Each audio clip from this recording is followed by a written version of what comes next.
All right, it's Monday morning here and wanted to shoot a quick video on pricing and where your company falls in, the spectrum with where your price lies on certain bids. And I can tell you everything I've learned is you do not want to be the cheapest bid. You don't want to price match.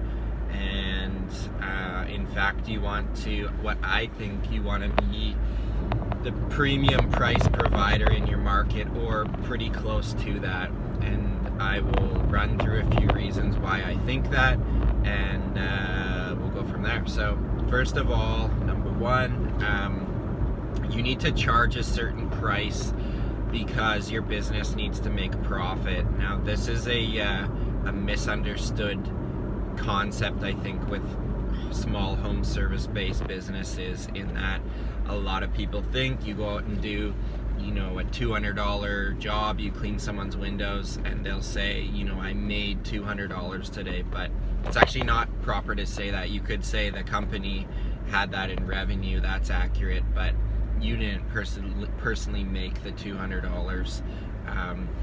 There's a big difference between being the business owner, where you have these costs to account for and the business is actually running without you. That's obviously like a goal. And then there's the other part of where you work inside your own business and you're basically self-employed, but you're doing twice the work for half the pay. So that happens, and that's commonly misunderstood. So the big reason why you need to get that proper price for your business is, what I'm learning as we keep growing, is there's so many costs to account for if you're going to run your business properly. For example, where I am in British Columbia, Canada, just outside Vancouver, our WorkSafe BC rate, if you want to go into window cleaning, is 11.5%, I believe, which is on your payroll. You're going to pay an 11.5% premium just on your payroll, just because what we do, the governing body, WorkSafe BC, classifies it as a dangerous job, which there is an element of danger to what we do, no doubt about it. So that's just one example. If you're paying an employee $20 an hour, you're actually paying them $25 an hour by the time you have your labor burdens of EI and CPP, and you cover your WorkSafe BC cost as well. So that's one example.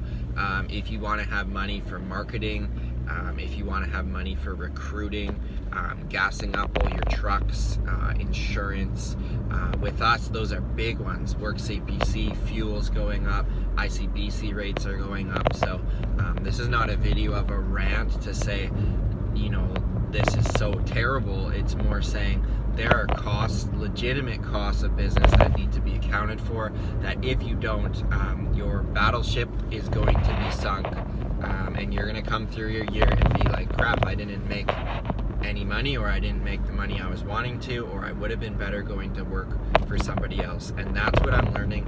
There's so many small business owners, but very few of them actually know how to run a business. And I think those people who don't have the business sense would actually be better going and working for a company on some type of a piece rate system or performance-based pay, where if you're really good at doing the job and servicing customers, you should do that work inside someone else's business, where the business owner can focus on the systems and the marketing and the sales and the hiring and the recruiting and all the things that, if you own a business, you should be good at, and the numbers as well, tracking everything, all the financial metrics of your company. So profit for a business is really oxygen for the body, and if you don't have a healthy amount of profit each job, each week, each month, at the end of the year, you're not able to actually grow your company or make it strong. And the other thing that happens is, in small service-based businesses, is the owners will actually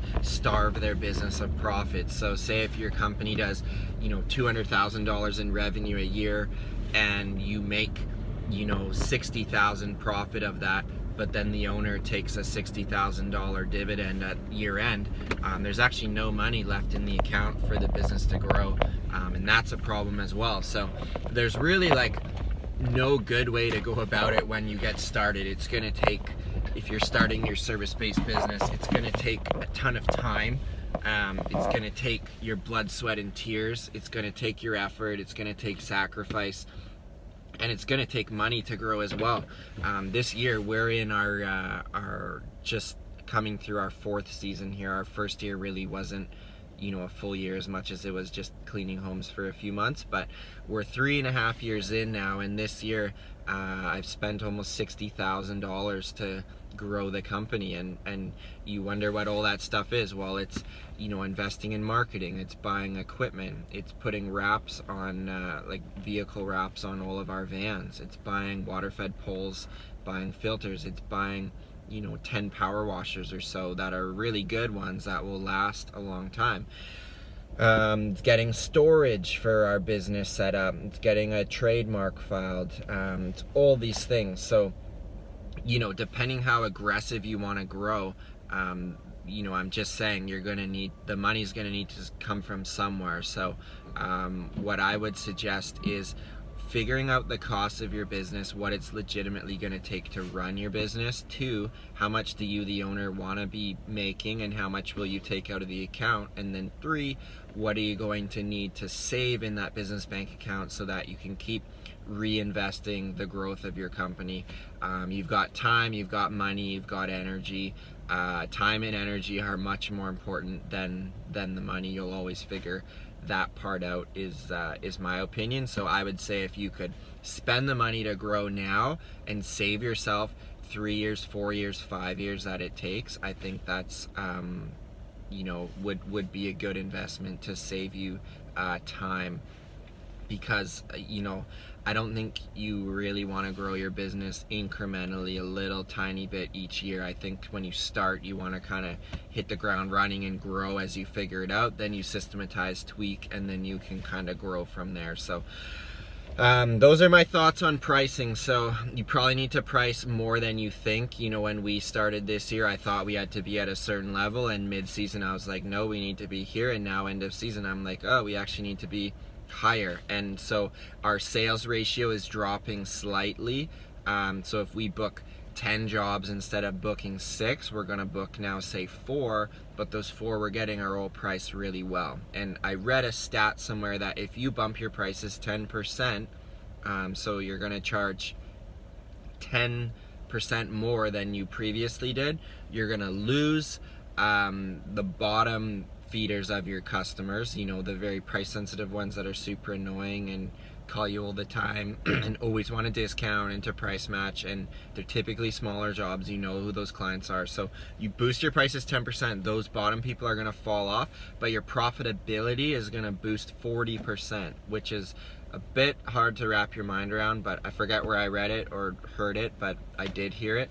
And so that's really been on my mind lately, is to think, how can we raise our prices up 10% and see that increase in margin? Because when you increase your prices 10%, your lease on your office space doesn't go up, it doesn't get more expensive to gas your trucks, you're not paying your guys more, it's just going straight to the company bottom line. So you're increasing your prices, you're basically increasing your profits. So those are my thoughts there on pricing.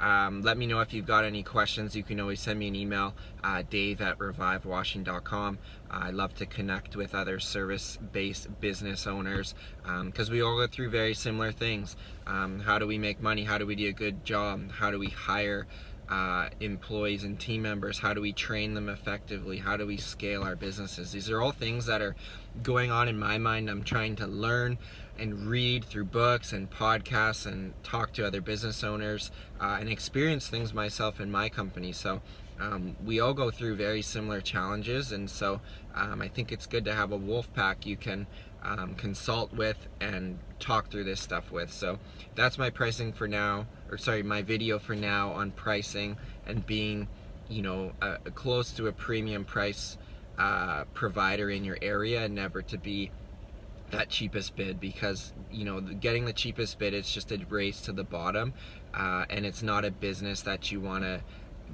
be a slave in. You want your business to be profitable and make money, so one day if you want to exit and choose to sell it, it would actually be kicking off a good percentage of profit that would make an investor get somewhat excited to, or very interested in making a purchase for your business. So talk to you guys later. Have a great rest of your day.